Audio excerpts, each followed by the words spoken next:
Samantala, nag-ikot po ang Agriculture at Trade Authority sa isang palengke sa QC matapos makatanggap ng mga sumbong na may mga retailer na hindi sumusunod sa price cap na 50 pesos per kilo sa imported rice. At akda naman pong ipatupad ng Department of Agriculture sa mga susunod na linggo ang SRP sa local rice na umabot ng hanggang halos 60 pesos kada kilo sa ngayon. Narito ang aking report. Nag-inspeksyon ang pinagsamang puwersa ng Department of Agriculture at Department of Trade and Industry sa isang palengke sa Quezon City. Matapos makatanggap ng report na halos 60 pesos pa rin kada kilo ang bentahan ng imported na bigas.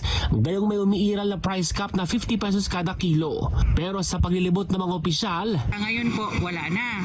bagamat sumusunod sa price cap ayon sa ilang retailer, talo sila. May mga expenses pa po yan eh. Hindi lang po basta yung puhunan na yan. May mga dagdag pa po. Mga trapping, mga pinante, mga bayad sa plastic. Baka po pwedeng magdagdag ng kahit 2 pesos lang, kahit hanggang 55.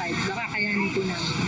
Giit ng DA, sa halip na sa commercial suppliers, maaaring kumuha ng panindang retailers sa mga partner suppliers ng kagawaran kung saan mas mababa ang presyo ng bigas. Sabi nga po ni Sec, pwede nga pong isole doon sa kanilang pinagkuhanan dahil nga po kung talagang malulugi sila doon sa presyo, pwede po nila isole. Tutulungan po namin sila.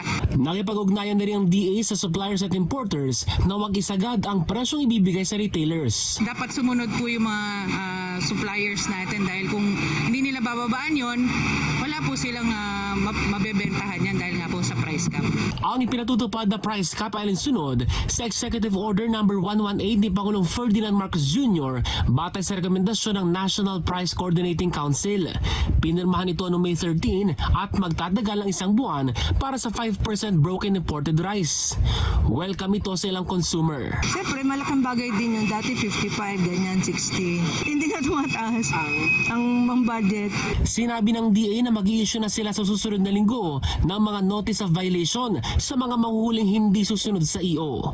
Sa kabilang banda, inaasama magpapatupad din ng gobyerno ng Suggested Retail Price o SRP sa local rice na ngayon ay naglalaro sa 48 pesos kada kilo sa well-milled habang hanggang 58 pesos naman sa kada kilo sa premium rice.